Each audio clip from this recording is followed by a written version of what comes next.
ವಿಜಯನಗರ ಜಿಲ್ಲೆ ಕೂಡ್ಲಿಗಿ ತಾಲೂಕು ಪಟ್ಟಣದಲ್ಲಿ ಇಂದು ಕ್ಷೇತ್ರದ ಡಾಕ್ಟರ್ ಎನ್.ಟಿ. ಶ್ರೀನಿವಾಸ್ ಶಾಸಕರು, ಮಹಾನ್ ಮಾನವತಾವಾದಿ, ಸಂವಿಧಾನ ಶಿಲ್ಪಿ, ಭಾರತ ರತ್ನ ಯುಗ ಪುರುಷ ಡಾಕ್ಟರ್ ಬಿ.ಆರ್. ಅಂಬೇಡ್ಕರ್ ರವರ 135ನೇ ಜನ್ಮ ದಿನೋತ್ಸವ ಹಾಗೂ ಹಸಿರು ಕ್ರಾಂತಿಯ ಹರಿಕಾರ ಮಾಜಿ ಉಪ ಪ್ರಧಾನಿ ಡಾಕ್ಟರ್ ಬಾಬು ಜಗಜೀವನ್ ರವರ 119ನೇ ಜನ್ಮ ದಿನೋತ್ಸವದ ಅಂಗವಾಗಿ ದಿನಾಂಕ 14/4/2026ರಂದು ಕೂಡ್ಲಿಗಿ ಪಟ್ಟಣದ ಚಂದ್ರಶೇಖರ್ ಆಜಾದ್ ರಂಗಮಂದಿರದಲ್ಲಿ ಉದ್ಘಾಟಿಸಿ ಮಾತನಾಡಿದರು.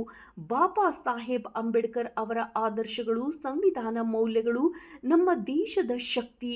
ಅವರ ಕನಸಿನ ಸಮಾನತೆ, ನ್ಯಾಯ ಮತ್ತು ಶಿಕ್ಷಣದ ಭಾರತವನ್ನು ಕಟ್ಟಿದ್ದರಿಂದಲೇ ಪ್ರಜಾಪ್ರಭುತ್ವ ವ್ಯವಸ್ಥೆಯಲ್ಲಿ ಪ್ರಶ್ನೆ ಮಾಡಲು ಸಾಧ್ಯ. ನಾನು ಕ್ಷೇತ್ರದ ಅಭಿವೃದ್ಧಿ ವಿಚಾರದಲ್ಲಿ ಯಾವುದೇ ಜಾತಿ, ಧರ್ಮ, ಭಾಷೆಯನ್ನು ಮೀರಿ ಶ್ರಮವಹಿಸಿ ಕೆಲಸ ಮಾಡುತ್ತಿದ್ದೇನೆ. ಜೊತೆಗೆ ನಮ್ಮ ಸರ್ಕಾರವೂ ಕೂಡ ಜನಪರವಾಗಿ ಕಾರ್ಯನಿರ್ವಹಿಸುತ್ತಿದೆ. ಬದುಕು ಸುದೀರ್ಘವಾಗಿರುವುದಕ್ಕಿಂತ ಶ್ರೇಷ್ಠವಾಗಿರಬೇಕು. ನಮ್ಮ ಜೀವನ ಸಾರ್ಥಕವಾಗುವುದು ನಾವು ಎಷ್ಟು ಸಂತೋಷವಾಗಿ ಇದ್ದೇವೆ ಎಂಬುದರಿಂದಲ್ಲ ಅಲ್ಲ, ನಮ್ಮಿಂದ ಎಷ್ಟು ಜನ ಸುಖ ಸಂತೋಷದಿಂದ ಜೀವನ ಸಾಗಿಸುತ್ತಿದ್ದಾರೆ ಎನ್ನುವುದು ಮುಖ್ಯ. ಆದರೆ ನಾನು ಕ್ಷೇತ್ರದ ಪ್ರತಿಯೊಂದು ಗ್ರಾಮದ ಊರು ಕೇರಿಗಳನ್ನು ಸುತ್ತಿದ ಸಂದರ್ಭದಲ್ಲಿ ಅನೇಕ ಮಹಿಳೆಯರಲ್ಲಿ ಅನಿಮಿಯಾ, ರಕ್ತಹೀನತೆ ಸಮಸ್ಯೆಯಿಂದ ಬಳಲುತ್ತಿರುವುದು ನನಗೆ ತುಂಬಾ ನೋವಿನ ಸಂಗತಿ ಎಂದರು. ಈ ಸಂದರ್ಭದಲ್ಲಿ ತಹಶೀಲ್ದಾರರಾದ ವಿ.ಕೆ. ನೇತ್ರಾವತಿ ಅವರು, ಇಒ ನರಸಪ್ಪ, ಬಿಇಒ ಮೈಲೇಶ್ ಬೇವೂರು, ವಕೀಲ್ ದುರ್ಗೇಶ್, ಸಾಲುಮನೆ ರಾಘವೇಂದ್ರ, ಗುಣಸಾಗರ ಕೃಷ್ಣಪ್ಪ, ಕಾವಲಿ ಶಿವಪ್ಪ ನಾಯಕ್, ವೆಂಕಟೇಶ್, ಕುಂಬಳಗುಂಟೆ, ಉಮೇಶ್, ಮಾರಪ್ಪ, ಚಿತ್ತಪ್ಪ, ಸುರೇಶ್, ಸುನಿಲ್ ಗೌಡ್ರು, ಹುಡೇಂ ಕೃಷ್ಣಮೂರ್ತಿ, ಶ್ರೀಮತಿ ವಿಶಾಲಾಕ್ಷಿ, ರಾಜಣ್ಣ, ಹಾಲೇಶ್, ಸಾಸಲವಾಡ ಶಿವಣ್ಣ ಸೇರಿದಂತೆ ದಲಿತ ಪರ ಸಂಘಟನೆಯ ಪ್ರಮುಖ ಮುಖಂಡರು, ತಾಲೂಕಾ ಮಟ್ಟದ ಅಧಿಕಾರಿಗಳು ಉಪಸ್ಥಿತರಿದ್ದರು. ವರದಿ ಹೊಂಬಾಳೆ ತಿಪ್ಪೇಸ್ವಾಮಿ, ಮೀನಕೆರೆ, ಬಿಎಸ್ಪಿ ನ್ಯೂಸ್, ಕೂಡ್ಲಿಗಿ.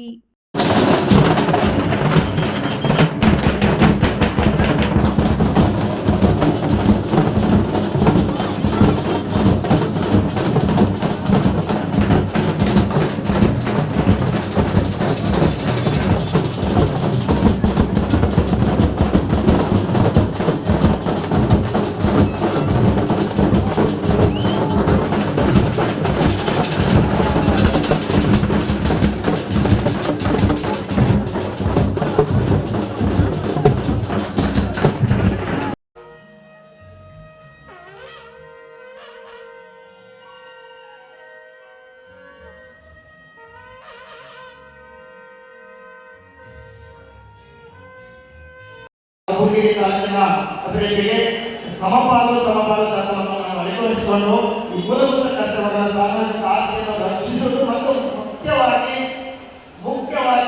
ವೈಜ್ಞಾನಿಕ ಚಿಂತನೆಗಳು, ವೈಜ್ಞಾನಿಕ ಮನೋಭಾವನೆ ಬೆಳೆಸಬೇಕನ್ನೋದು ನನ್ನ ಕಳಕಳಿಯಾಗಿದೆ. ನಮಗೂ ಮನೆ ದೇವರಿದೆ, ನಮಗೂ ಎಲ್ಲ ದೇವರು ನಾವಿದ್ದೀವಿ. ನಾನು ಬರಿಗಾಲದಲ್ಲಿ ಬೆಟ್ಟ ಹಾಕಿದ್ದೀನಿ, ಹಾಗೆ ನಾನು ಉಳಿದಿದ್ದೀನಿ, ಅವೆಲ್ಲ ನಮ್ಮ ಮನೆ ಮಾತ್ರ ಇರಬೇಕು.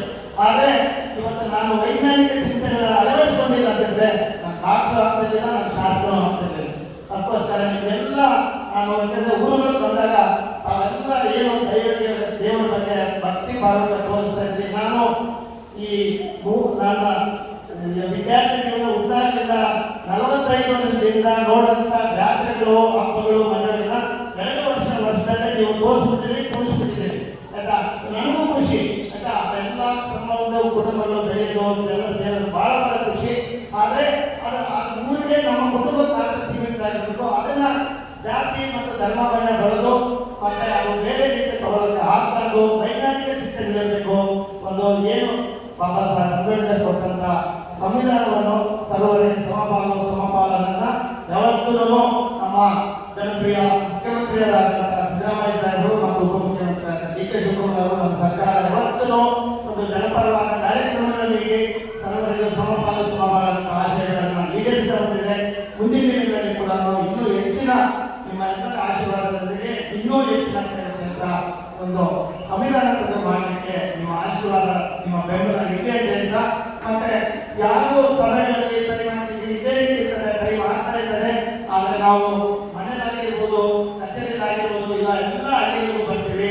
ಸೊ ನಮಗೆ ಸಮಯದ ಅಭಾವ ಯಾರೇ ಇದ್ರೂ ಕೂಡ ನಾವು ಖಂಡಿತ ಭೇಟಿ ಮಾಡಿ ನಿಮ್ಮ ಸಮಸ್ಯೆಗಳಿಗೆ ಖಂಡಿತ ಧನ್ಯವಾದ ಅಂತ ಹೇಳ್ತಾ ಮತ್ತೊಮ್ಮೆ ಇವತ್ತು ನಾನು ಏನು ಬಾಬಾ ಸಾಹೇಬ್ ಅಂಬೇಡ್ಕರ್ ಬಗ್ಗೆ ಆಗಿರ್ಬೋದು ಕೂಡ್ಲಿಗಿ ಡೆವಲಪ್ಮೆಂಟ್ ಬಗ್ಗೆ ನಾನು ಏನು ಮಾತಾಡಿಲ್ಲ. ಯಾಕಂದ್ರೆ ನಾವು ಕೆಲಸ ಮಾಡಿದೋಸ್ಕರ ಮಾತಾಡೋಲ್ಲ. ಮತ್ತೆ ಅತಿ ತುಂಬಾ ಅದ್ಭುತವಾಗಿ ಮಾತಾಡಿದ್ರು. ಯಾಕಂದ್ರೆ ನಮ್ಗೆ ಏನು ತಿಳ್ಕೊಂಡಿದ್ರೆ ನಮ್ಗೆ ಏನು ಕೆಲಸ ಗೊತ್ತಿರುತ್ತೋ ನಮ್ಗೆ ಏನು ಇಂಪಾರ್ಟೆಂಟ್ ಆ ಮಾತ್ರ ನಾವು ಕೆಲಸ ಮಾಡ್ತೀವಿ. ನನಗೆ ಡಾಕ್ಟರ್ ಇದೆ, ಡಾಕ್ಟರ್ ಅದು ಕಣ್ಣಿಗೆ ಬಿಟ್ಟರೆ ಪಕ್ಕದಲ್ಲಿ ಕಿವಿದು ಬಂದರೆ ಬಾಯಿ ಬಂದರೆ ಮೂವಿ ಬಂದರೂ ನಾವು ನೀಟ್ ಡಾಕ್ಟರ್ಗೆ ಇಲ್ಲ ನ್ಯೂರಾಲಜಿಸ್ಟ್ಗೆ ಸರ್ಜನ್ಗೆ ಕಳಿಸ್ತಾರೆ. ಅದೇ ರೀತಿ ಅಂದರೆ ದಯವಿಟ್ಟು ನಾವು ನಮ್ಮದು ಏನಿರ್ತಲ್ಲ ಅಷ್ಟು ಮಾತ್ರ ನಾನು ನೋಡ್ಕೊಳ್ತೀನಿ. ಯಾಕೆಂದರೆ ಅವರು ಅದರ ಬಗ್ಗೆ ಸಂವಿಧಾನದ ಬಗ್ಗೆ ಮತ್ತು ಬಾಬಾ ಸಾಹೇಬ್ ಅಂಬೇಡ್ಕರ್ ಬಗ್ಗೆ ಅಪಾರವಾದ ಜ್ಞಾನವನ್ನು ಅರ್ಜಿಸಿ ಇದು ಅದಕ್ಕೋಸ್ಕರ ಕಷ್ಟ ಪಡೆದಿದ್ದಾರೆ. ಮತ್ತು ನಾನಿನ್ನ ಸ್ವಲ್ಪ ಹೇಳೋದು ಅರ್ಥ ಇರೋದಿಲ್ಲ. ಸೊ ಇಂಥ ಒಂದು ಉತ್ತಮ ಸಮಾಜದಲ್ಲಿ ನಾವೆಲ್ಲ ಬಾಳ್ತಾ ಇದ್ದೀವಿ. ಸೊ ಇದೇ ರೀತಿ ಶಾಂತಿ ಸುವ್ಯವಸ್ಥೆ ಕೂಡ್ಲಿಗಿ ತಾಲೂಕಲ್ಲಿ ಇಲ್ಲದಂತೆ ತಾವೆಲ್ಲರೂ ಸಹಕಾರ ಕೊಟ್ಟು ಮುಂದೆನೂ ಅಷ್ಟೇ ಯಾವುದೇ ವ್ಯಕ್ತಿನ ಒಂದು ಸಮಾಜಕ್ಕೆ ಒಂದು ವರ್ಗಕ್ಕೆ ಸೀಮಿತಗೊಳಿಸಿದಂಗೆ ಎಲ್ಲರೂ ಖುಷಿಯಿಂದ ಎಲ್ಲರೂ ವಿಜೃಂಭಣೆಯಿಂದ ಆಚರಣೆ ಮಾಡಿ ಒಂದು ಎಲ್ಲರೂ ಶಾಂತಿ ರೀತಿಯಿಂದ ಮುಂದಿನ ದಿನಗಳಲ್ಲಿ ನನಗೆ ತುಂಬ ನೋವಾಗ್ತದೆ. ಅಂದರೆ ಇನ್ನೂ ಇಷ್ಟವರೆಗೂ 9,600 ವಸತಿ ರೈತರು ಮತ್ತು ವಿದೇಶಿ ರೈತರು ತಾಲೂಕಲ್ಲಿದ್ದಾರೆ. ಅವ್ರಿಗೆಲ್ಲ ಒಂದು ಸೂರು ಮುಗಿಸಬೇಕನ್ನೋದು ನಮ್ಮ ಬಯಕೆ ಇದೆ. ಅದೇ ರೀತಿ ಎಲ್ಲ ಕೆಲಸಗಳು ನಿಮ್ಮ ಆಶೀರ್ವಾದ ಇದೆ ಅಂತ ಹೇಳ್ತಾ ಮತ್ತೊಮ್ಮೆ ನಮ್ಮೆಲ್ಲರಿಗೂ ಬಾಬಾ ಸಾಹೇಬ್ ಅಂಬೇಡ್ಕರ್ ಅವರು ಮತ್ತು ಡಾಕ್ಟರ್ ಬಾಬು ಜಗಜೀವನ್ ಅವರ ಜನ್ಮದಿನ ಶುಭಾಶಯಗಳು.